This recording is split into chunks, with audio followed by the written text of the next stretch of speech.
Hello, everybody, and welcome to a post-Halloween bloody good horror. It's that time of year where we begin anew and mourn what is gone. Feeling introspective tonight. We're here tonight to review Bodies, Bodies, Bodies. So we will get introspective about Pete Davidson. And we'll talk about that here shortly. But first up, joining me from Indiana, please welcome Casey to the show. Hello. From Memphis, Tennessee, please welcome Elizabeth back to the show.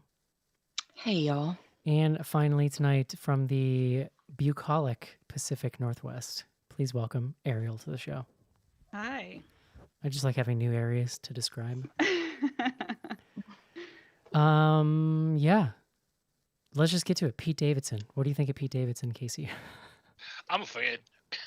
Yeah. I'm just still a SNL diehard. I've liked his time on there. It's different, not for everybody. I get it, but I like him. Oh, Pete He's always pretty Davidson. funny. Pete Davidson lightning round. Elizabeth, go. I am amazed by his, like, in this movie, there's a line where he's like, I fuck. Like, I look like I fuck or whatever. That's like my brand. I feel like he just wrote that himself. Like, that's sort of the vibe he gives. I read these tabloids at the salon I work at.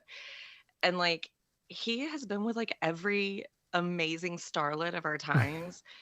It's impressive. I don't know. Like, he's just a dude who's just like, here I am, and he's hilarious, and ladies like it. I like it. Ariel. Yeah, I'm kind of with Casey. I think he's really funny. His stuff on SNL always cracked me up, and he's good at like self-deprecating humor, and the fact that he can make 9/11 jokes that actually make you laugh is pretty impressive. Yeah. Yeah, I agree. He's pretty funny. I liked those vignettes he used to do when he would do like those. They were almost little mini stand-up routines, like on the news. when when he he was was on the like the news. young guy on the Yeah. I will say he does have the world's literal worst tattoos ever that they covered up in this movie, It happens. potentially tediously, I would guess. But Well, I think I I read promise, seriously. he started getting some removed, didn't he? yeah, but like he's got nothing in this movie, and there's a scene where he's in the Yeah. pool. So like I'm gonna guess that took quite a while, or they Yeah, used some 'cause he's CGI or covered. something. Yeah. Either that or it's been sitting on a shelf for a long time.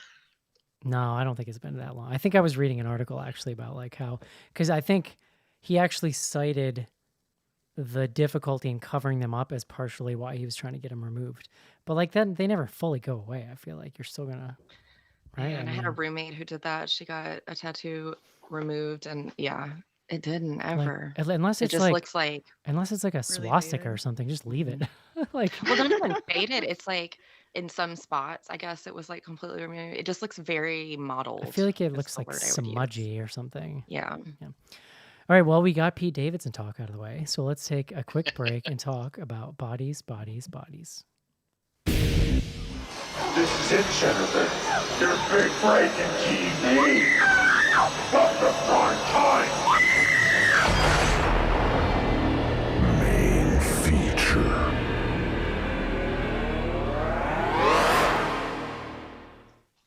I just fully realized that Schnorrs isn't here, and I never requested a word of the day from anyone. Sure didn't. So Oops. no word of the day for this evening. But I will be happy to synopsize this movie, although I don't know anyone's names, so get prepared for nicknames. Bodies, Bodies, Bodies is about a group of young, vapid New Yorkers. I think that's a fair term to use. Who are planning to get together at one. So they're all rich, basically. That becomes sort of a plot point later on. And they are planning to get together at the house of specifically Pete Davidson's father's house. A huge mansion, I assume, in like the Hamptons or something, to ride out the hurricane together. And it's as the movie picks up, where like they're hanging out in a pool, drinking, doing drugs, and the hurricane is imminent at that point. Also joining them, so one of the friends brings along her girlfriend who's new to the group. And this is a friend who had disappeared for a while, was in rehab, so there's like some question around her sort of deal. If you guys remember these names, please feel free to chime in. The one who went to rehab is Sophie. Got it. Thank you. And then also, amazingly, I was totally surprised to see Lee Pace in this movie. He's like one of my favorite actors. He is playing, so just himself, but like, that doesn't make sense. Yeah. He's like dating one of these young kids. So these kids are probably in their early 20s, maybe. And And they he's, talk way too much about how old he is, and I'm like looking up how old he is. I'm like, y'all, he's kids, well, they're simmer down. what's he like, 40? It's like 40. Like, okay. As will you be one day. So Right. you just calm down. So he's like a great wild card in this movie. And yeah, so we should just say spoilers because this is like a murder whodunit kind of situation. At one point, kind of at the end of the first act, Pete Davidson dies. We don't know how. Someone has killed him, our people think, and it just devolves from there. It devolves into like a Agatha Christie-esque like You're skipping an important part. Can I jump in? So it's a hurricane party, and to entertain themselves along with copious amounts of drugs and Sure. alcohol. They, I guess, don't care that their friend's fresh from rehab. They decide to play this game that they're all pretty familiar with, Bodies, Bodies, Bodies. It's a real thing that goes by Is it? other I was names. gonna It's ask. like a assassin, Mafia. Or mafia, whatever. Yeah. werewolf. And you Okay. draw cards. One of them's the killer. You get tapped on the back, you're dead. So they're playing this game, and somebody shows up actually dead. That's really And funny then- because, okay, so I skipped it totally. Not, I mean, like I remembered. While watching this movie, I was like, forget murder. Being forced to play a game at a party is my worst nightmare. And then you just said werewolf, and I remembered, Casey, people played this in one of our spooky people vacations, and I did not play.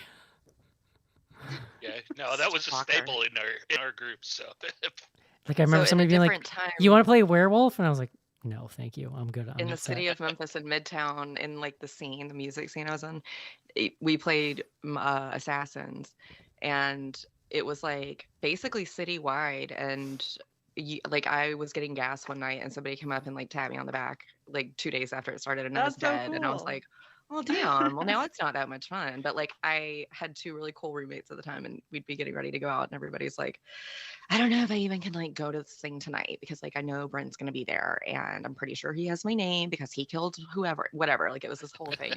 It was kind of fun. You're gonna have to tell me more about this later. All right. So yeah. So they're playing the game, and then while all this is happening, right, pretty much right away, we're starting to see all the like cracks in the social fabric of this group.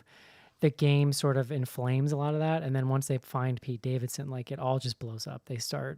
You really start seeing everyone's issues come out. It's like if Lena Dunham wrote an Agatha Christie story, basically. That's a good. So there you go, and we'll get to what happens later on. But first up, Casey, want to tell me what you thought? Yeah, I've been looking forward to this one. I like a good. The trailer felt slashery. I like Pete Davidson, so I figured it'd be fun. And it's not a bad movie. I didn't necessarily dislike it, but I think it did get overhyped for me a bit and didn't quite live up to that hype for me.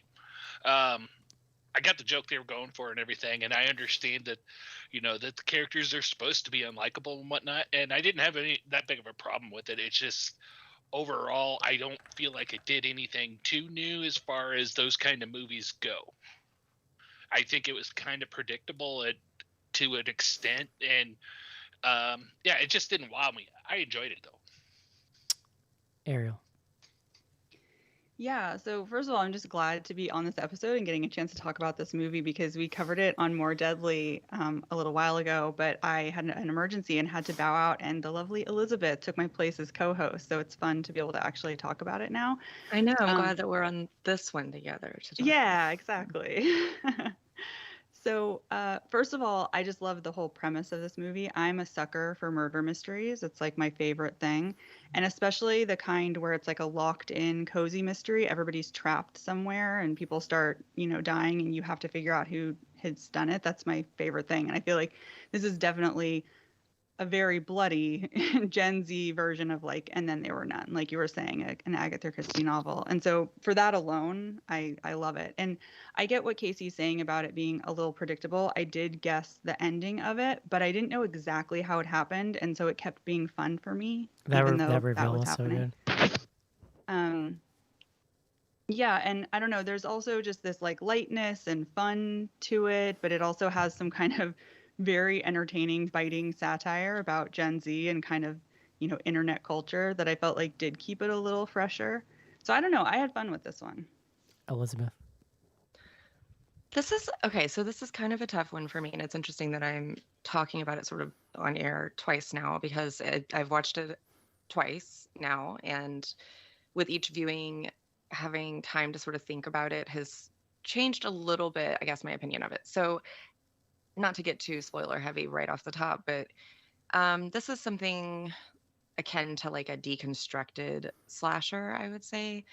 Um, I don't realize how dear to my heart the slasher movie is until I see something like this that does subvert it so intensely, where I got almost Tucker and Dale vibes once the twist is revealed. Like, I want my horror like somewhat mean-spirited in a way that you can't achieve when the people we're watching are their own foils.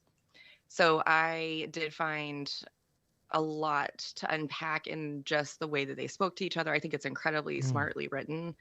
And it was entertaining to watch. It's hard for me to really put this in the category of like a horror movie for Really? reasons, but like I've heard and other I people will say agree with that, and Casey that I don't really really get went that. into this wanting like barbarian levels of excitement, and it did not get me there. So like there was that working against it, I guess, just the hype, which is not its fault. I've heard a couple of people say they wouldn't. In fact, somebody on Instagram today was like, I don't consider this a horror film. I don't really understand that. I feel like there's plenty of other movies with this exact same kind of premise that we would just as easily, like, do people not want to own it because they just hate these Gen Z characters? Like, No, I don't for me, no. I appreciate a lot of the moments they're giving us with the like very like buzzy, like the gaslighting and like, oh, what's next? Are you gonna call me a narcissist? Like that was really it is funny. very on the nose and very like I feel seen in ways, like even though I'm not like necessarily one of them.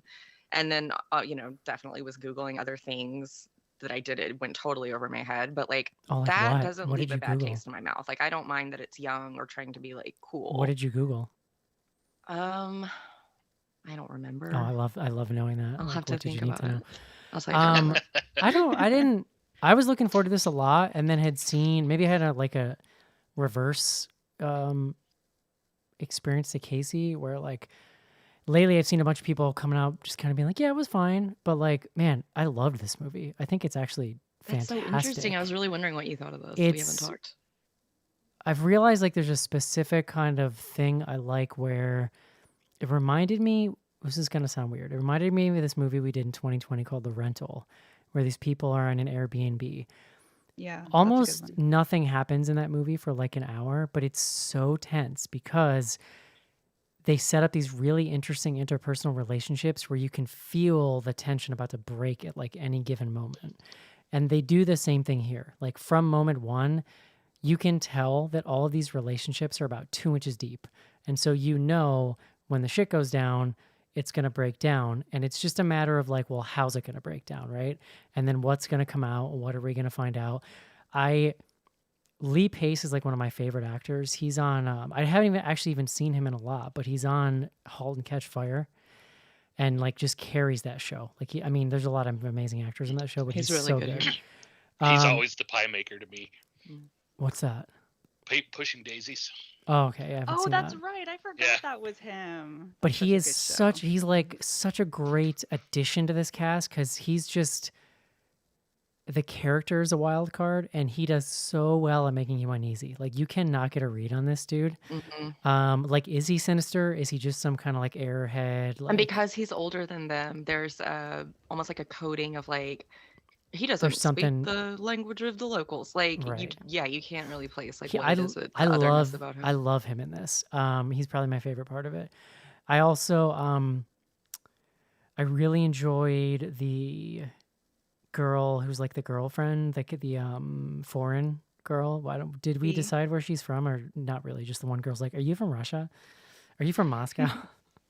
um she's another actor again who like, so that's what this movie does really well is set up the red herrings, which is kind of what the all attention is about. Like you really, I think believably in moments makes you believe it could be anyone with the exception of the one friend who's kind of like the weak one, the one that the Oh, I like last one her. who gets killed. Like they never really make you think it could be her. But what I love is she's sort of like a cipher for the audience, and she also helps fill in the gaps. So like she'll be like, wait, that's right, like you weren't there when this happened, blah. And she's really easily swayed by like whoever the last person is who's like tried to convince her they're not the killer. It's also really, really funny. Like Pete Davidson is super funny. Um, that whole speech you were talking about, Elizabeth, is so good. It's hilarious. Yeah. That is good. Even once he's gone though, like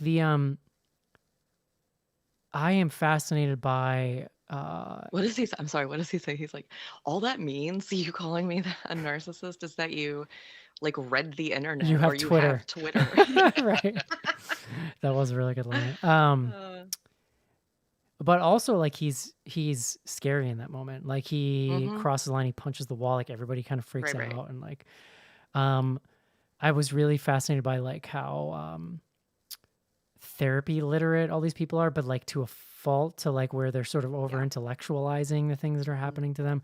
And I love the way that plays out in this final reveal conversation between, I think there's 3 or 4 of them left, and then 4 and then 3 maybe, where all the dirt really comes out and like they start getting really nasty with each other. And like that's so good. That whole there's so much pathos in that conversation, and it almost like it's like a Family Guy joke. Like it goes on long and then it like comes back around again. I feel like to be really fascinating in the end. All leading up to that reveal, which I did. So the reveal, I'll just say it. The reveal is that Pete Davidson accidentally killed himself. So everyone who died after that either was killed because of paranoia or accidentally killed. I did at one point think like it would be really funny if Pete Davidson did not get murdered or something. But the reveal is they do such a good job of making you think something sinister is going on that the reveal. But here's what's so great. So Lee Pace does this thing right out the gate where he's like, does that like samurai sword chop of the champagne to be like, there's "Huzzah," so much whatever, great like- foreshadowing. Yeah. So then Pete Davidson throws his like man baby tantrum and goes off and dies. We don't see how, but then later we see on TikTok, right? Or it's like on his phone his that he was taking a phone. video for TikTok. Yeah. Where he's trying to like, I'll show them. I'm gonna out internet everybody and like do this awesome stunt. And he's trying to do the chop with the sword outside, and chop it, like slices his neck. It's so good. It's really funny, and it is very layered and very like the visual toxic masculinity essentially like is what killed him. right, because he's trying to be cool like Lee Pace was, like, and there's so Yeah. much like he's like threatened by him. The visual gag of him cutting his neck is so fucking good. Like it goes on just long enough, and then you start to see he turns the blade toward him because he can't pop the cork, and you're like, oh shit, oh shit, and he's like, Oh, I know. doing In it fact, over he and does over. it a couple times. I before know. he hits it. Oh, and It's you're just like watching the other funny. characters do it. But yeah, I can't say enough about Lee Pace in this movie. The scene where he's like wearing this horrifying light mask, and they confront him thinking he's the killer.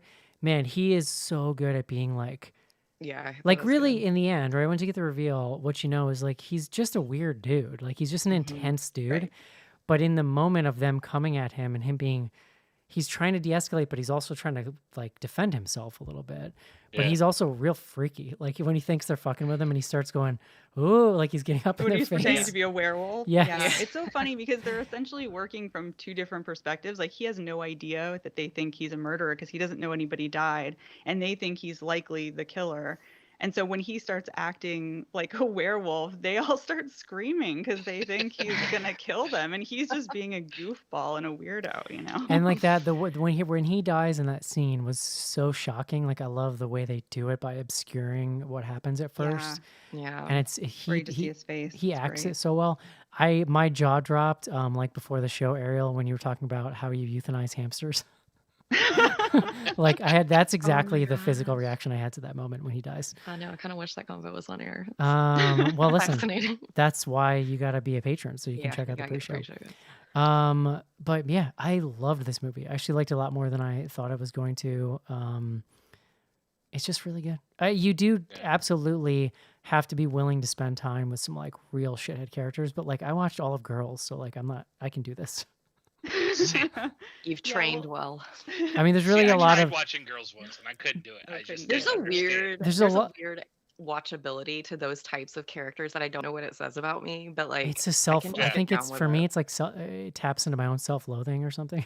Maybe. Like, Yeah. but Yeah, it's I just think it's interesting too because we have like strong, complex female characters in a lot of shows, but I think it's also interesting to have super flawed, really annoying female characters too, or that kind of women behaving badly trope. Like everybody is an asshole in this movie. well, I like, think Right. 2 of you. 1. I mean, I think you largely like. It's in some ways. I think that the foreign girl. I wish I could call her something. What's her name, Ariel? I'm sure you know. B. B. Like this is Be like. She is innocent enough coming off in Mhm. all of this that like she can be your cipher in some way, right? Yeah.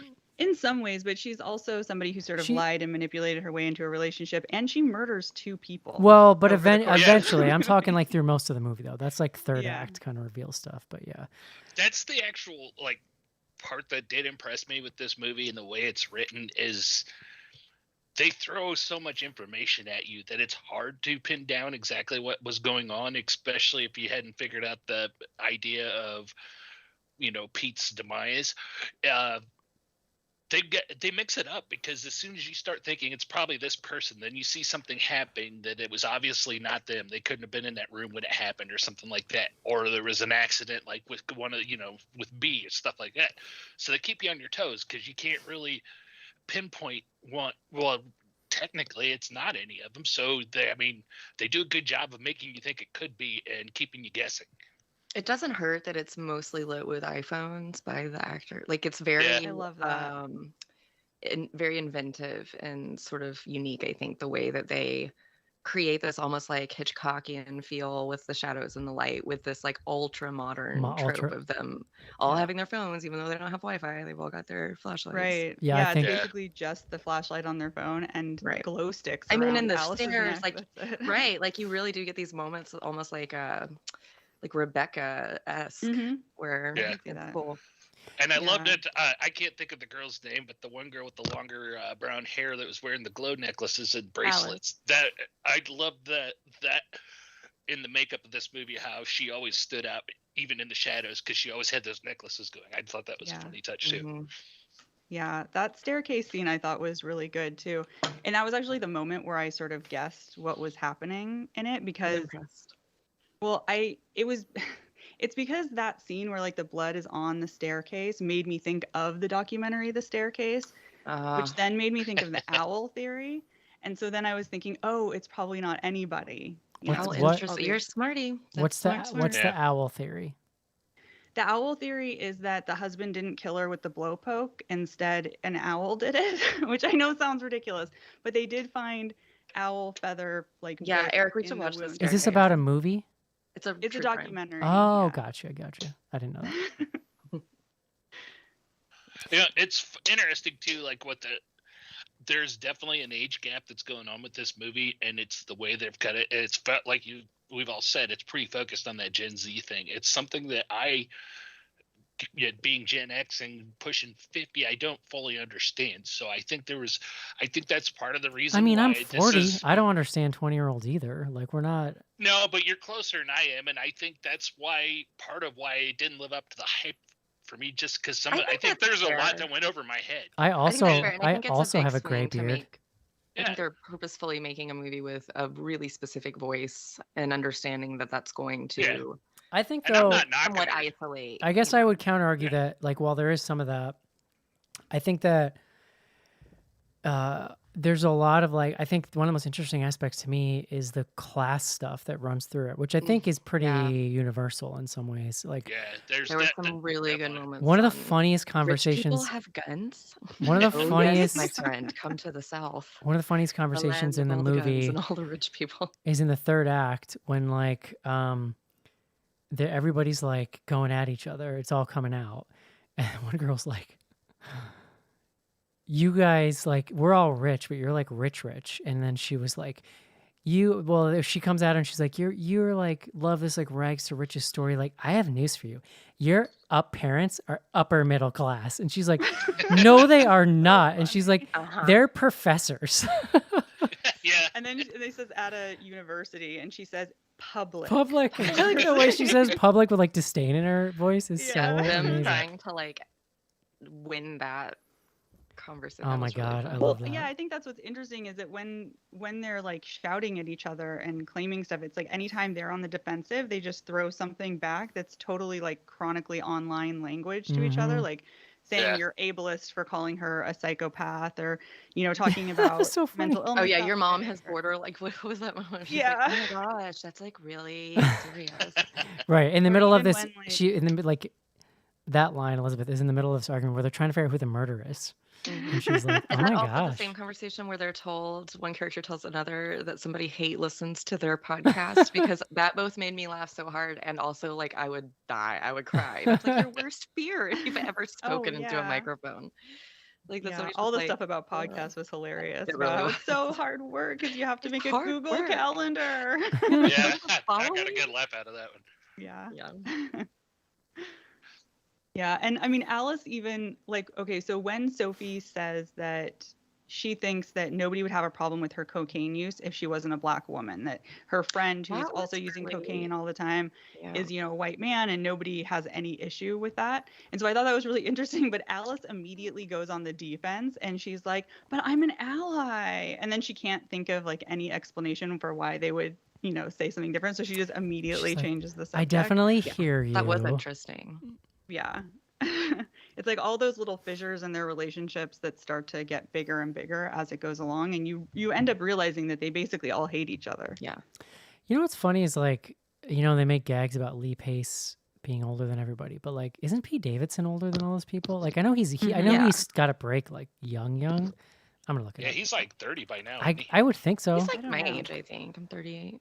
No, he's 28. No, I think he's younger Shut than up. that. Yeah, he was like Oh, 18. of course he is. Okay. He was like The age I'm at, make myself feel better. he was like 18 when he got signed to SNL or something like that. Yeah, I think it was actually like 19. Yeah. Mm. Okay, so I guess not. I guess he's not that much older. I mean, that's part of the thing too when you think about it. With me coming into this movie, I am Lee Pace. But Lee Pace, Especially like Lee Pace was 'cause- cool. That's a place for you. Lee Pace was No. cool though. He was Yeah. partying. Oh, I see how it is. Very But no, I related with him more than anybody, which is fine. And again, I'm not saying that I'm not gonna. I have problems with movies like this. Like Eric, you mentioned getting through girls. You knew you could get through this. I couldn't get through girls. This There was is like another when show- this is like when we reviewed Unfriended and you were so angry. No, it's not. I'm not angry about this one. But like, there was another show out there, Search Party, that was Oh, yeah, that's very I stylistic like and that stuff. one. I couldn't get through No, that either, I just because I could- can't connect to those kind of characters. And I think the irony of the humor they go with those kind of characters and those type of shows is probably lost on me. And I go straight to, well, these people are just insufferable. and I don't wanna bother. tried Yeah. Search Party because we did that horror movie that they made, and I couldn't Yeah. get into it. It was too out there for Yeah. me. But that's saying too. That's why I said I still enjoyed this movie, and I'm not knocking it. It doesn't have to be made for me, and I realize, and like Elizabeth was saying, it's kind of made for a pretty niche crowd, and that's fine. And I think they did do a good job of what they're aiming for. I think it's great though. Like it is super violent. I think it's really suspenseful. And again, like to me, even before anybody dies, I think it's a pretty suspenseful movie. Just from the way it's setting up like these social, like the whole scene where they're slapping each other is so good. Okay. Yeah. And I like, read an That's a great interview with did the director write this screenplay also? I can't. It was whoever is responsible for the screenplay, was saying they were like a theater kid, and that's what they used to do To like before big psych each other up. performances to like get themselves all amped. That's which funny. makes Yeah. sense. And I thought was that's kind of The just a great acting moment, like when Pete Davidson slaps Lee Pace, and Lee Pace gets up and you think he might like be going to attack him. Lee Pace has this look of like coolness on his face, but then for like a split second he flashes like anger Yeah. and then turns around, and dude, I got like chills. That was such a creepy moment. Mhm. Yeah. That was. And Well, they again, had it's their just whole, like it- running like maybe he's been to war. I don't know. yeah, Like and he's like, they're like, you called him G.I. Joe. She's like, have you seen him? I know. I love when you find out that he's just a veterinarian. and that's yes, so a Yeah. veterinarian. So No, a vet assistant. Right, so right. funny, yes. So funny. I mean, and Yeah. the scene with Pete Davidson and Lee Pace where Lee Pace says, you know, the best defense is a good offense, and then Pete Yeah. Davidson keeps What does that trying to mean force him to to you? define it over and over Yeah. again. Yeah, that scene made So me tense. So uncomfortable. uncomfortable. Yeah, because he's obviously trying to put him on the spot, make him look stupid in front of everybody. It's such a cruel thing to do. And I feel like earlier in the movie, I saw Pete Davidson is more just this like goofy kind of stoner kid, you know? And I didn't necessarily see him as the rich kid until that scene. And he's such an entitled jerk in that scene that I was like, oh, yeah, there it is. Yeah. It's like in the 6th grade when you say like a band and some total asshole is like, oh yeah, what's your favorite song? Yeah. Why do you hate everything? I did love the way that like the characters and the way these characters are together is like the highlight of this movie, and the way it's Mhm. created. Even though I don't get all the layers maybe of some of the humor and stuff they're going, these people are instantly obvious that they're at each other's throats, and there's not true friendship there. Like Eric, you were saying, it was, you know, not deep at all, these friendships. And the way that they escalated throughout the movie was really well crafted too. It started small, and you could tell it was the petty stuff, and people are just jabbing at each other. But then as they keep going, it gets more and more stressful. They start hitting on the hard stuff. Well, and that in itself, I think, is part of what plays into the class angles in this film. Like the fact that Yeah. it's like, I feel like it's making a statement about the way rich people sort of like collect friends. And the way that those relationships tend to be not very deep. I'm sure it's Yeah. terrible. Yeah, being I rich. think that's a good point. And I also think it's interesting how they categorize themselves even within just like layers of richness. Like they're obscenely rich, but like you're rich and I'm just Yeah. rich and you're upper middle class, and it's like, you guys, Which you're I all used to be insanely rich for a and minute, you privileged. guys, in a Uh-huh. previous life. That's super real. That like, but they're I don't new doubt money, that. and that's Yeah. this, and it's different, and that's family money. And I'm just like, gag me with a fork. Like this is all disgusting. Yeah, I think the movie does a really good job with that, and it does make it like more interesting. And as somebody who Mhm. has never been wealthy and grew up without a lot of money, but had to go to school with a lot of rich kids, it felt familiar to me. Mhm. Yeah. You know, Yeah, even I'm in the same situation. I mean, I grew up with the public school kindergarten teacher as a mother, and you know, had great life, but we were not rich by any means. But we lived near. There's a big, nationally known military academy near our town. So, especially growing up working in that town and meeting those parents as they come bring their kids to town and stuff, it was definitely very realistic. yeah. Rich people, who needs them, right? Any Amen. other moments we're missing here that stuck out to you guys? I saw people online sort of maligning the tagline of the "This is not a safe space," the early kind of teasers for it. I thought that was really I funny. mean, I think it's thematic with the whole, I the whole liked it. film Yeah. is so much I thought about. that I was think it's just clever. more in keeping with all the commentary that they Mhm. make throughout the movie. I was gonna Yeah. say, and it's honest too. It's not a safe place Right. for any of them. They're all Right. toxic. It's right. That's a classic horror movie tagline, and then it's a double Yeah. entendre. There you go, Casey. Did anybody? I didn't recognize the director's name. Have we seen anything else from her? I don't believe so. I think she's a Okay, so I remember Rachel saying on More Deadly, she has a ton of credits. This is her first English film. Oh, interesting. And then, okay, do y'all remember the short story that went, and maybe a New Yorker? It was like very viral, Cat Person. Does anyone remember this? Everybody should read it after the show. Whoever was responsible for writing that had a writing credit on this film as well, which tracks if anybody's familiar. I'm not. I'm gonna keep it cryptic. Check it out. Love it. Well, I really loved one more thing, just that line where they're hitting back and forth at each other. And I think it's Jordan says something to Sophie about her like writing that she's been doing about like her mom and her drug addiction. And she's yes. just like, Your feelings. it's creative nonfiction, which is a valid response to a life of attention economy. the way, man, I just love the way that conversation spirals and continues to get nastier and nastier. Like they all just light each other up. Oh, It's yeah, so until good. one finally shoots the other. Yeah. So her reaction to that was funny. One too. thing I missed actually that maybe you guys caught, and I was fully paying attention. I just guessed like when I say that I mean I was not on my phone, but I must have just zoned out Okay. for a second. So when our final two ladies, right, the couple, Yeah. there's a moment where it turns and B starts to get freaked out by Sophie. Is that the other girl's name? Mhm. What happened? Like, did she say something that tripped her off? Like, It was remember the text. Somebody told her to check Sophie's yeah, text. Didn't they? because there was a was it that storyline she wouldn't about- let her see her phone, or did she actually look at her Yeah. phone? No, I think she wouldn't let her wouldn't let see her. it, and they were fighting over it, and that's when they found Pete Davidson's phone. Because then But she yeah, goes to was touch upset her. because There's a moment where she goes to touch her and she backs away. Whatever Yeah, well, happened 'cause- just before that, I missed.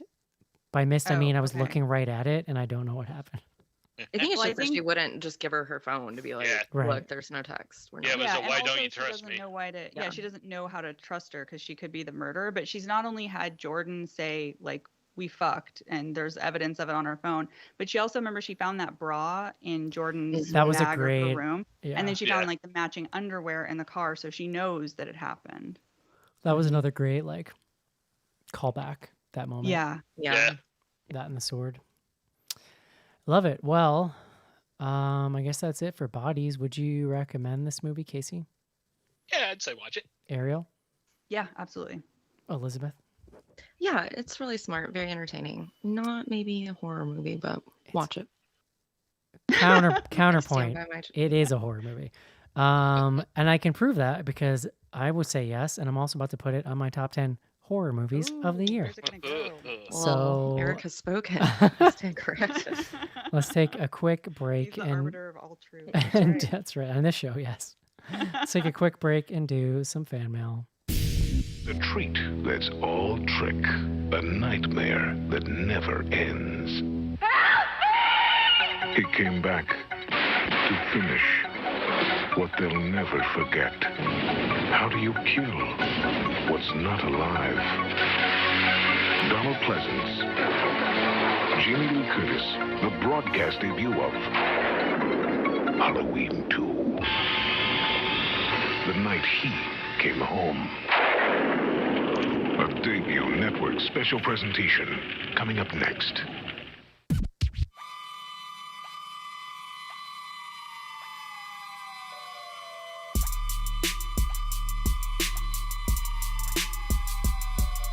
Hey guys, this is Danielle Harris. You might know me from some of the Halloween movies, and you're listening to Bloody Good Horror.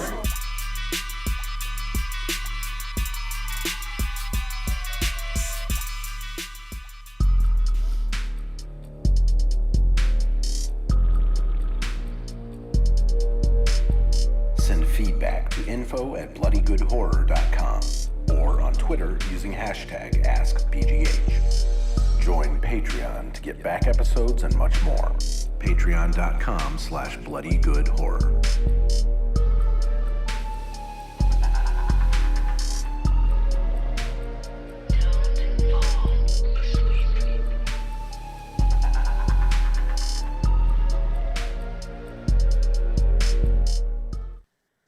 And we're back. Man, we just got a real banger of an Instagram question, and I'm excited about that one. But I digress. Halloween just happened. Anybody do anything fun? Actually, wait, before we do that, let's do my top 10 quick. Here's your warning that I'm going to ask you all about Halloween. All right, so my current top 10 is Nope, X, Barbarian, Mad God, Spine of Night, Prey, Orphan First Kill, Fresh, Pearl, and Watcher. I'm gonna.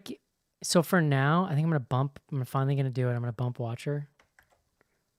Oh, that's so good. I think I'm gonna bump Pearl know. down to 10. I'm gonna put this at 9 for now. I think Prey might get moved further down the list at some point, but we'll save that for December. Here we are. All right. Anybody do anything cool for Halloween? Casey, I saw you didn't dress up. Yeah, ours was pretty low key this year. Casey doesn't have quite as much energy post surgeries from the first of the year, but they. I didn't have surgery, but I feel you, bro. But I noticed something fun this year.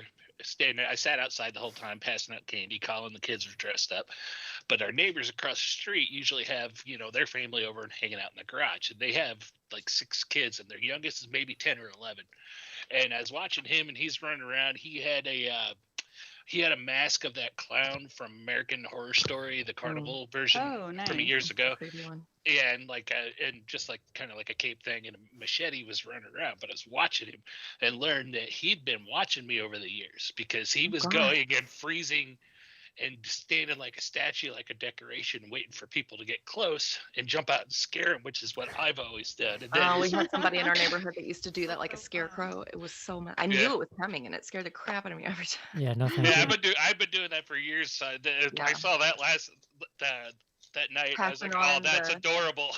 He's keeping the tradition alive. And then his mom came over, and he's taking skating lessons, playing hockey or something, and they had a Halloween party, and she said he was creeping all the kids out because all he'd do is put the mask on and stand there and stare at him like a weirdo. So I gave him a fist bump, and I handed him the bag of candy. I'm like, here, take a big handful. Sweet. I love that. Yeah, we hung out in the driveway carport area with the fire pit going, and not quite as many trick-or-treaters as I would like, but I want it to be like the Halloween scene from E.T., and it's just not those days anymore. So I think about that all the time. My daughter was a skeleton, and she wanted me to be a skeleton too, so we did. She did her own makeup. It looked great. But at the end of the night, she asked me like 8 times. She was like, so did you hear anybody say they were really scared of me? Did my makeup really scare anybody? And I was like, you're adorable. You'll scare people when you get older. That's on brand. I like it. Yeah, I always wonder, like, because my neighborhood growing up was pretty busy for Halloween. Like, it was one of those neighborhoods where some people from other areas would come there. But, like, was it as busy as... Is it just nostalgia and memory that I think it was like a movie? Yeah. You know what I mean? Like, because in my mind it was, like I think what you're trying to tell us is your parents were upper middle class and gave out full-size candy bars. That's right. Yeah, we got driven to the fancy neighborhood to trick or treat. So it was not a fancy neighborhood. There is, there was like this section. If you kind of walk away from so there's like all these houses my parents were built in like the 70s, I think, but then at some point in the like 80s or 90s, like rich people built cul-de-sacs off of the neighborhood and built their houses like in a circle, and like they're all like 4 times bigger than anyone's house. If you would walk down there, which was scary because it was like you had to walk through like wooded areas, basically, you'd get like full candy bars if you walked all the way to their houses. Best. Yeah. Yeah, did you do anything, Ariel? So I live in an apartment complex, so unfortunately I get 0 trick-or-treaters, even though there are a ton of kids who live here, which is always a bummer because I want to give out candy and see their little costumes. But no, I just stayed home and I watched a bunch of the new Chucky TV show, and and furiously binging currently as well. Yeah, Elizabeth and I are going on another podcast tomorrow to talk about that. I am digging it. It's really, really good. It is. Yeah, and then I watched Hocus Pocus too because the original is such like a nostalgic fave. What do you think of the second one? I thought it was fun. I mean, I don't know that it's as good as the first one, but I think there's enough like throwback stuff. Totally. I said this to a client whose hair was cutting. She, like, I thought she was going to get up and leave. Like, she was like, it was awful. What? And I was like, wow, what a weird movie to have such a like. Did she like? She liked the first one. It's not like it's some brilliant masterpiece. No, nostalgia is what's making you love this. She was a fan of the first one though. This lady. Oh well, yeah. Interesting. Yeah, I did have a little girl that's probably about 8, dressed up as the Bette Midler Sanderson sister. Mm-hmm. She told me I needed to trim my bushes. Well, there you go. I'm like, shut up, kid, go away. I watched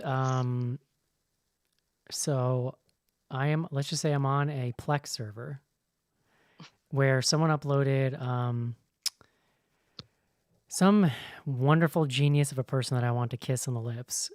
Took When you told me what you were watching, I was like, oh man, that's like Halloween. They happiness took for you. all of I think every single episode of the original Monster Vision. So it started in 90. This collection starts in 96 and goes through like 2099 or 2000 or something. Oh wow, that's really cool. And took the VHS recorded Joe Bob VHS segments and spliced in like Blu-ray quality movies of the movies and put the breaks in the right place or whatever. So then it just cuts back to Joe Bob. So I was watching Friday the 13th Part 6, which is my favorite. And then in the middle of it, I'm watching it, and all of a sudden out of nowhere, I'm like, I was working, and I had it over here. I hear something I've never heard before, and I was like, what the fuck? And I look over.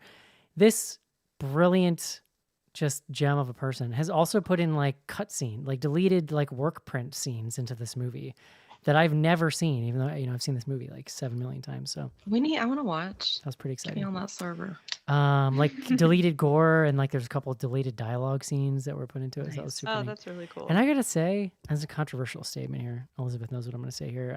I'm a huge fan of Joe Bob, and I love The Last Drive-In. I think I prefer this format where he only had like 30 seconds to a minute to talk.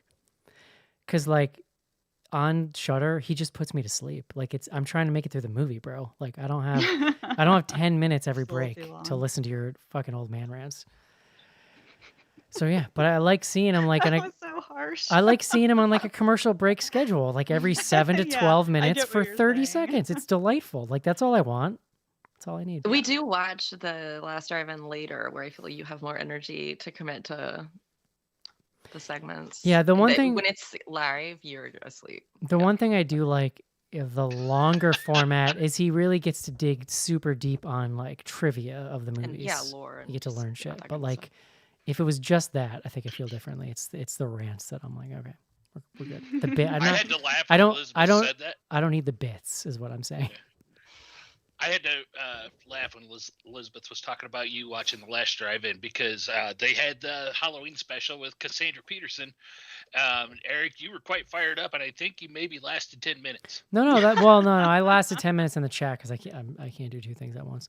No, I might have seen We that whole watched movie. That whole. I think I made it for the whole one. Yeah. Yeah. The first one. What was the second one? Yeah, We got that towards the end, and I'm like, I haven't seen Eric post in a long No, time. I usually kind of trail off in the posting, but I did see that whole one. But I never get to see the second one. Like that never really happens. But anyway, bloodygoodhorror.com.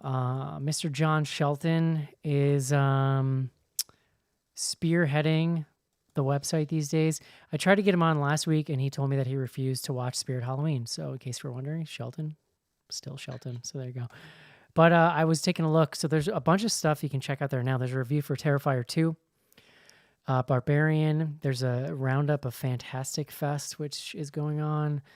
Our buddy Adam, the space lawyer, for people that don't remember, he writes this column on the site called In Extremis that is basically... He examines horror films from a legal point of view in the most like hilariously dry way you possibly He's could. a lovely and hilarious human. He has an article up on the site right now called Casper and the Liability for Halloween Parties. So there you go. Check that out. Also reviews for All Jacked Up and Full of Worms, which I don't know what that is, but it's an amazing title. Speaking of worms, did anybody see Heidi Klum's Halloween costume? It was so Yeah. good. Yes. Oh my god, Google it right now. Everyone Yeah, listening, if you it's didn't, amazing. prepare to be amazed. I sure did. Yeah. Wow, that's Also a review for My Best Friend's Exorcism, That book which was so good. I we- still need to watch it. we were going to do in the show and then heard a bunch of people say the movie was bad. So Yeah. we have not watched that. I heard it got called it like I've seen a lot of people talking about how it's very Nickelodeon, and as somebody who is currently rewatching every Are You Afraid of the Dark, I'm fine with that. So bring it. Yeah. We've Um, seen it. Colleen was a big fan of the book, and she says firmly that the book was better. I'm sure it always was. so next week, actually, I'm super pumped. We're doing Terrifier 2. Mm. I'm a huge fan of the original Terrifier. You might call me a Terrifier apologist if I'm put in that position.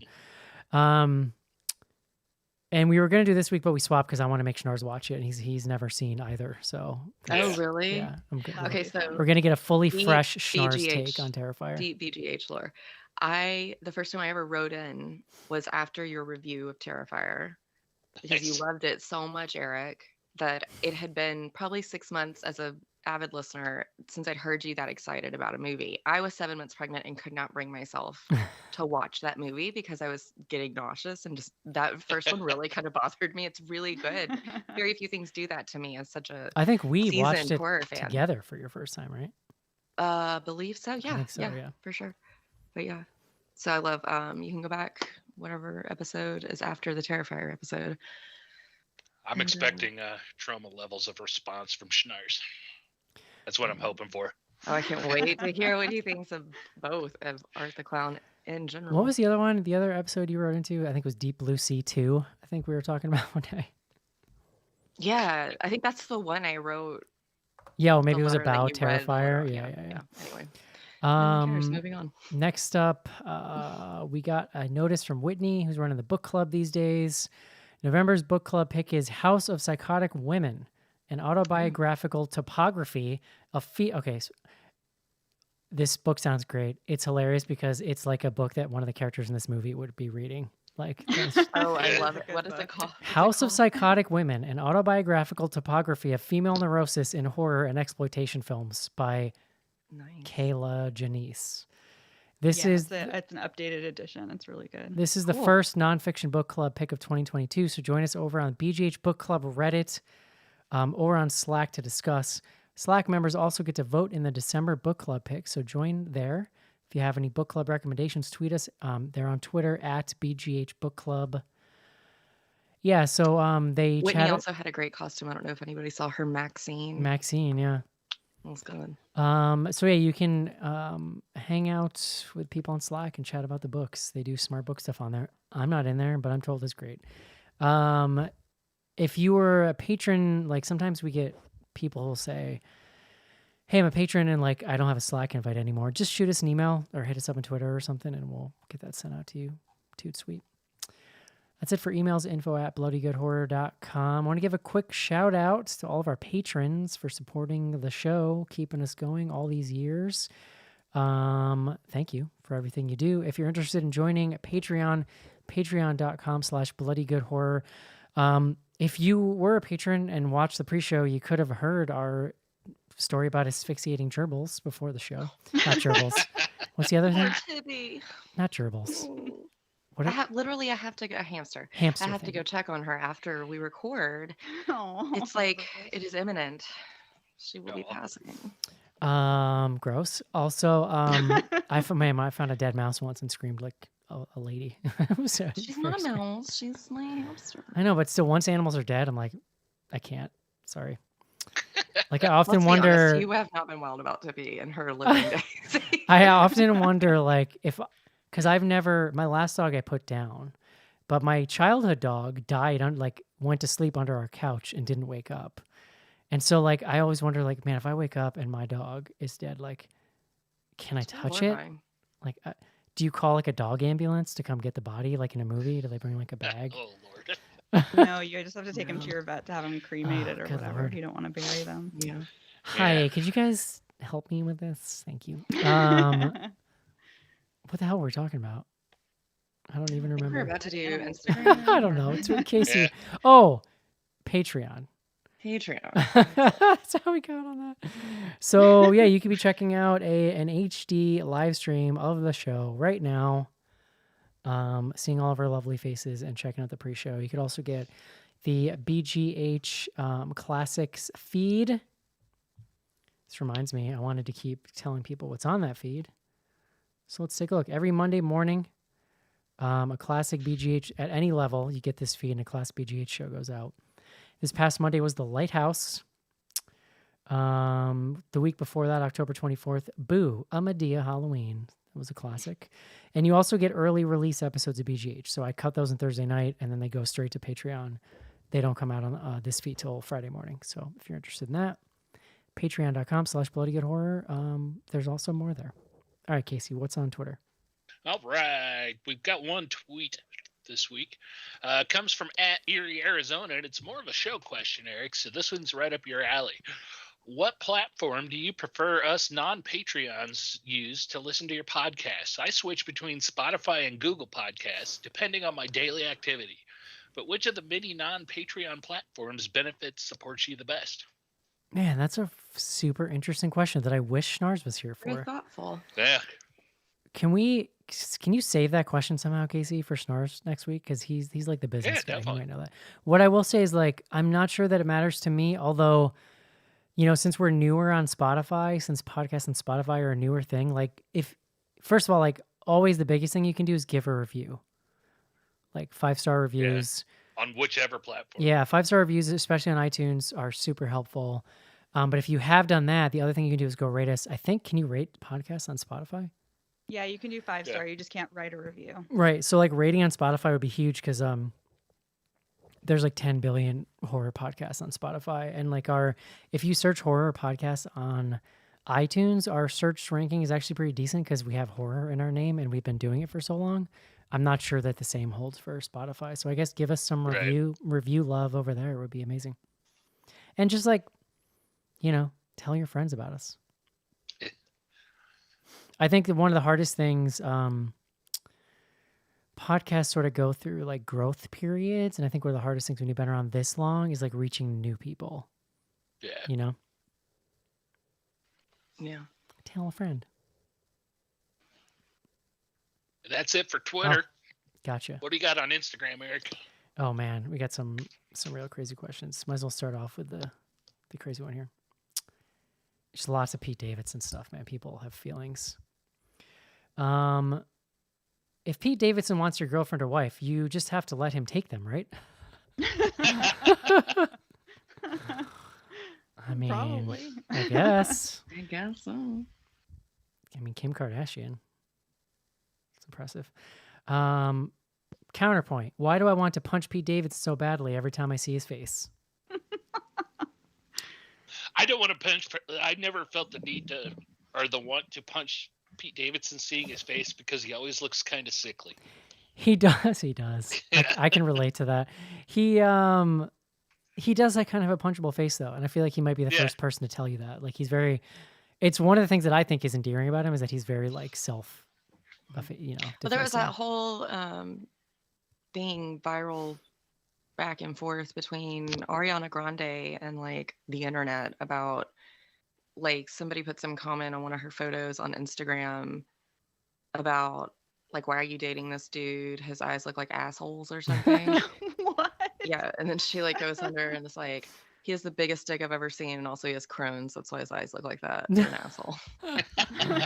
Oh man, like I learned a lot from that Instagram post. Yeah. Like his stand-up is really funny, and a lot of it's about just how weird he looks and how people are like, "You look weird." Yeah. I also like when he jokes around about how much New Jersey hates him. Yeah. His hometown. It's so funny. Related, would Pete Davidson make a good Freddy Krueger for the next reboot? Interesting. That is interesting. I love that. I'm gonna say no if Jackie Earle Haley couldn't pull it off. Next up, Jackie Earle Haley does a great job. I just think you can't be. It's just a bad script. The movie kind of yeah, I don't know. Can anyone else be Freddy Krueger? It's a really good question. Like, I think you might have to wait till all of us who remember him are dead. All right. Yeah. Start over again. If you could only eat one fruit for the rest of your life, what would it be? Fruit? Mango. This is a really good question because in my head I was like, are we talking about purely taste or utility? Banana. Because if you're talking utility, it's banana. The minute you said that, I was like, banana, because no matter where I am, like, it's good, it's clean. It's Right. there. If it's They're pretty taste, I'd have to go. consistently good. I'd go grapes. Taste, I think I would say mango. Yeah, I would say mango or maybe watermelon. Oh, that's a good one. too. Yeah, I'd get taste sick of mango. watermelon though. But like, I feel like if it's the only fruit for the rest of my life, the texture of mango would get like I'd want something crisper for a fruit. Yeah. Here's the I'd have beauty of problem it. with Here's the texture. beauty of it. know. You literally never know what you're getting with a mango. It could be That's what I'm really saying. ripe and super Yeah. sweet. Bananas, apples, consistency. It could is be your really friend. right, but that's what I'm saying. It's like 3 or 4 fruits in one. It could either be really ripe and super sweet. It could be a little tart. Sometimes they literally taste like pine trees for no reason whatsoever. Sometimes they taste like marshmallow. Like you got a lot of different options. What did I just find out was a fruit the other day? Carrots? Wait, was that right? No, No, that has- tomato. Tomatoes are fruit. No, maybe it was. It's literally totally showing my idiocy right now. Yeah. From my child's book that we got at the library, and I was like, "You don't say." Like literally. When will BGH review Terrifier 2? Your answer is next week, friend. Next week. Did Pete Davidson win you over here? He did for me. Yeah. I think he Yeah. already had me. He already had me on his side, I think. Plug it up, pod. Our friend Caitlin says, doing a podcast is a lot of work. I love the Alice character. It's so funny because before I had seen the movie, I saw somebody post on Instagram asking about like what's the hardest part about doing a podcast, and all these responses I looked and were all about like Google calendars, like how hard it was to do a Google calendar, and I didn't get that they were making Oh, a that's reference. funny. to the Oh. movie. Yeah. So I was just like, That's funny. why is everybody saying the calendar Like, is the it's hard so part? hard. That's funny. Here's a good one. Not about Pete Davidson. I'm actually skipping over Pete Davidson questions at this point. What's your take on the Friday the 13th requel series? Did you guys hear about this? I What? did. Somebody has Yeah. greenlit with the like full rights holders a Friday the 13th prequel series about like Mrs. Voorhees at like the camp. And it's Very directed. It's being put together by Brian Fuller under A24. Whoa. Yeah, okay. I mean that all sounds pretty great. that sounds I very don't Bates know, Motel. but- I would hope that. I guess I'm that's- intrigued by the A24 part. I don't really Yeah. care about Yeah. a prequel to Friday the 13th, but Yeah. Yeah, I mean, it wasn't something I was like hungry for, but now that I know that it's being made with these people, I'm kind of interested to see Sure. what it might be like. so is the Yeah, question is it a lead up to like one mass murder, or do we find out that she's like a secret Whoa, that's a psycho very good who kills question. people? Probably because you have to. I mean, there has to be murders in it, right? Yeah. 'Cause But I'm it totally- could be like a slow burn, like every prequel series. Ooh, I is it feel gonna like, be like Serial Mom? I She's feel gonna like be I feel like every prequel series though Annabelle. is like a slow burn where the thing you actually want to see happens in the last episode. Hmm. Actually, that would work out pretty easily because it could be Pamela's overreaction to people mistreating Jason before the incident at the lake, right? That's Right, and that's what I'm saying. Maybe man, it's like and in 20 Serial Mom, how she gets mad about people's like hedges and shit. Maybe And- it's like Yeah. somebody like here's doesn't like a look at him Yeah. the right way at the restaurant or something, and she's like, Yeah. "Gotta go." here's a great I question don't though. know. In 2022, how do we approach the Jason character? This is a good Yeah. question. The character which they literally refer to in multiple sequels as a mongoloid. Yeah. Yeah. Ooh, It's not I forgot about great. that. That's a tough one. I think you exile that part. You just It's like, part 2 in particular because it's when they're introducing Jason and they're trying to like build this idea. And so there's this bar scene where they're all pontificating about Jason and like the R word is used. Like it's Oh, a it's whole hard. It it's really a is. whole You gotta thing. just like. Ugh. It's a hard R. Yikes. Where is this one available to watch? It's like you can rent it from anywhere. It's also on Screambox. What's Um, available? Where's what? This movie. Bodies. Sorry, Oh, we're huh. back to Bodies. Yeah. Gotcha. Is Rachel Sennett the best thing to ever happen to the film industry? I don't know who that is. So she played Alice, I think. She's the podcaster. Or Yeah, the something? podcast. oh, gotcha. One. I I thought she was I've pretty only- great in this. She was but- great. I feel she has a rabid fan base. I'm not sure what work it's based on because this is the first I think I've seen her. Yeah, for sure. To Yeah. my knowledge, but she was good. Here's a personal question: what's the most annoying thing about your body? I get The fact- acne. Yeah, that does suck. I Like would just say the adult fact that acne. I'm like really close to 40 now and everything's starting to work less well than it used to. Like Yeah. I get injured so much easier Same. Uh now. huh. Insane. So in the last year, I've developed like really horrific sciatic pain that like just affects got my that. I affects got that. my whole body. Yep, it sucks. It's the worst. That nerve Yeah. pain. My One of my least friends favorite's my back. Oh, Easy it's peasy. yeah, it's awful. One of my friends that's older than me, we were working on a project recently where we were sitting cross-legged on the floor, and I got up first, and she was like, "It really did my heart a lot of good to watch you try to get up from seating on the floor." Because, like, boy, that used to be easy, you guys. It's just the noises, like everything now. It's like, oh, like you gotta like get. I get it now with like tennis players how they like do the noise to like hit harder because like everything I do I have to. Make mean, some when kind I of, like, get old up- person noise. When I get up and I have to go like walk across the room, I would describe my gait as like puttering. Oh, yeah. Yeah, Heidi, my daughter the other day was like, "Why when you get this thing for like I was reaching for something, she's like, why do you go and like Yeah. did the noise?" And I was like, "Stop! I need to stop commenting on anything. Basically, you tell the truth too hard. Don't do it." We were someplace a while back with family, my sister and her family and stuff, and Colleen was sitting in a chair, so I was like, "I'm gonna sit here on the floor next to you," and she's like, "You're not getting up." I used to And have I'm no like, idea "Shut what up." adults meant though. I'd just be like, "What are they talking about?" My when I was a kid, actually he still does this. My dad because his back would hurt, and I guess it made it feel better to lay on the floor. So My he would dad did like that he too. would get Yeah. a pillow and just lay flat backed on the floor while we were Mhm. watching a movie, fall asleep in 5 seconds, and just be like snoring through the whole movie. Yeah, my dad did that too. I've tried it with my own back problems, thinking my dad did this all the time, and I tried it, and I lasted like maybe an hour, and It does there's no not. in hell. Yeah, my like aunt who has back problems sleeps on like a board. She has like a board Yeah. under her like mattress cover thing. I don't know. Dude. Yeah, I remember my dad sleeping on a piece of plywood on the floor. Oh my goodness. Serious. Science, it's Yeah. different now.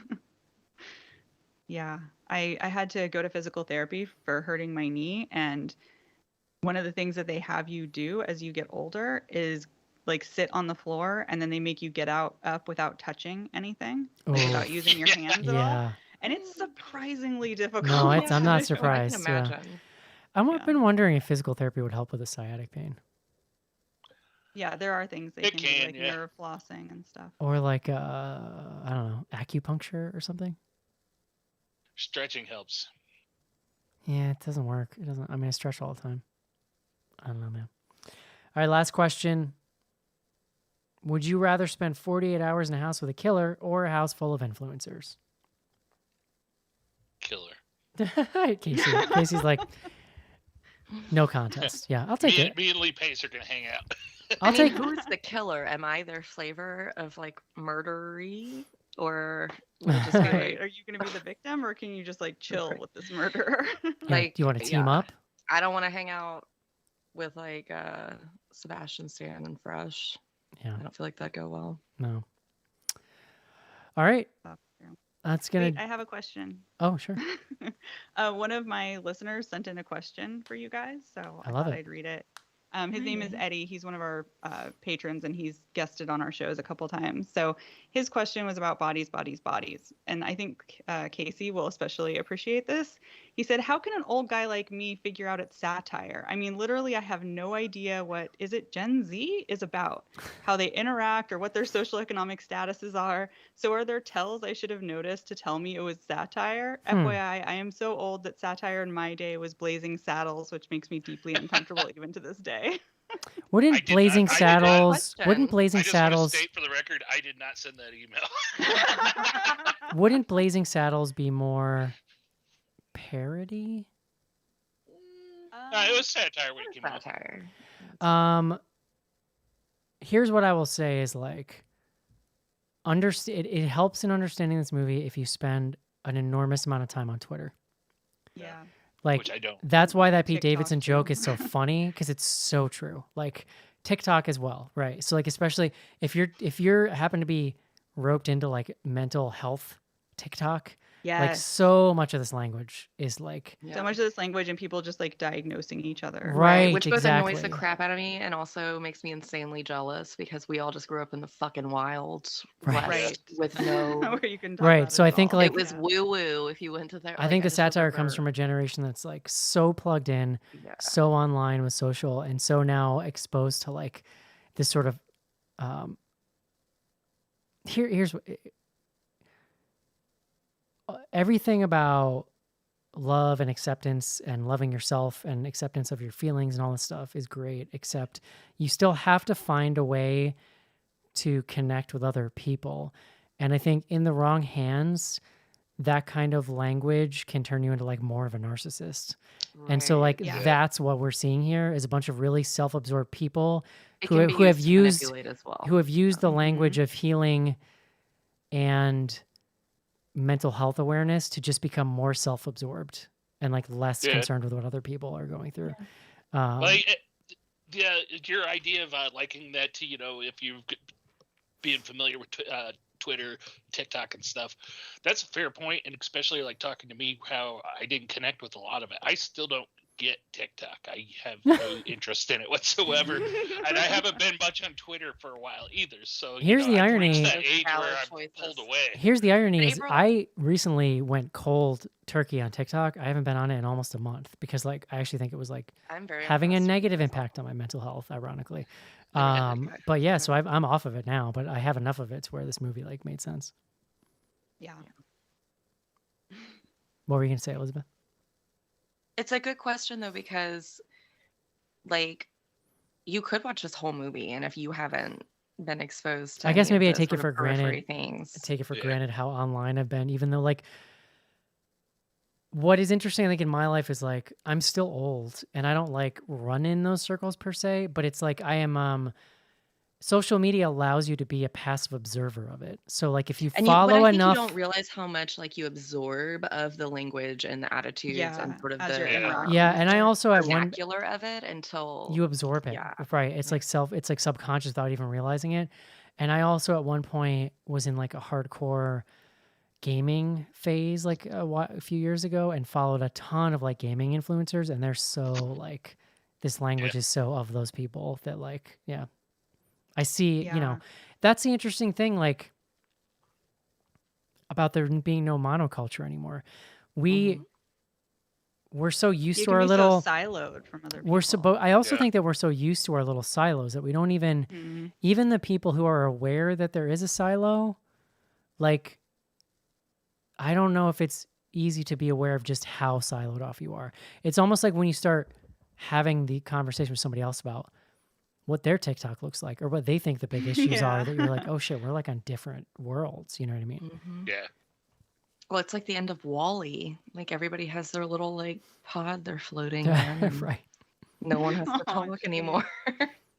That's so depressing, but yeah, you're right. And then you get bodies, bodies, bodies. But yeah, I think if you're not spending time online on social media, like I have nieces and nephews that are in that Gen Z age group, so I think that helps too because I'm literally interacting with people that age on a regular basis. But if you don't have that, then I suppose it could be more difficult to tell that it's satire, and you'd have to go more through like the tone of voice and Right. stuff Right. to tell you that they're exaggerating. I do things. have a 10-year-old nephew who does nothing but watch Minecraft streamers and calls everything sus. So I'm basically an expert. That's what It's So mad funny. sus. That's what he says. Oh my. I love it. All right, that's going to do it for Bodies, Bodies, Bodies. Next week, Terrifier 2. Ariel, where can people find you? Yeah, so I am part of the Zombie Girls Horror Network. That's GRRLZ, like Riot Girls. We have a bunch of different podcasts on there, including More Deadly. That's the one where we talk about women-directed horror movies. Elizabeth has been a frequent guest and just did a co-host job for me, reviewing Bodies, Bodies, Bodies. So you can check that out. We also interview directors. You can keep an eye on our feed, and I think next week you'll be able to see an interview that Rachel and I did with Rachel Talalay, who directed Oh, Freddy's nice. Dead: The Final Nightmare. I bet It's that- a really long one. She's amazing, and it was I super will- interesting to get all the behind-the-scenes stuff. I will forget. Will someone email that to me? Because I'd like to see that. Because she's All right. super. Yeah, absolutely, She's absolutely. super interesting. And then Elizabeth and I tomorrow are going to be reviewing the new episode, like this week's episode of the Chucky series on the Horror Script podcast. So you can see us there Yes. too. Cool. Love it. And Elizabeth, where can people find you? But online, I'm Final Girl Scout on Twitter and the Instagram. On YouTube, if you search Cinemondo, it's just how it sounds, CINEMONDO. I've got lots of videos with those fine folks, reviewing content, reacting to trailers, etc. It's fun. And social And here sometimes. socials. Yeah, Final Girl Scout, Twitter, Love it. Instagram. Casey. I'm on Instagram, Cinema.fromage. Casey's my real name, not my Instagram name. Love it. Yeah. If you're interested in following me for more positive life affirmations, you can check me out, Eric BGH. I'm on Instagram and Twitter, and also Hi-Fi. If you search HY-FY band on Twitter, I'm there. I got some new music that just came out for Halloween. A little track called "You and Your Friends Are Dead." Just a fun, It's a banger. Thank you. Just a fun little synthwave track for Halloween. So check that out. HY-FY on Spotify. I actually am in the middle of producing some more stuff right now. Hope to have more out soon. So there you go. Yeah. That's going to do it for Bodies. Next week, Terrifier 2. Hope you enjoyed the show, and we'll talk to you then. Bye, guys. Bye. Bye-bye.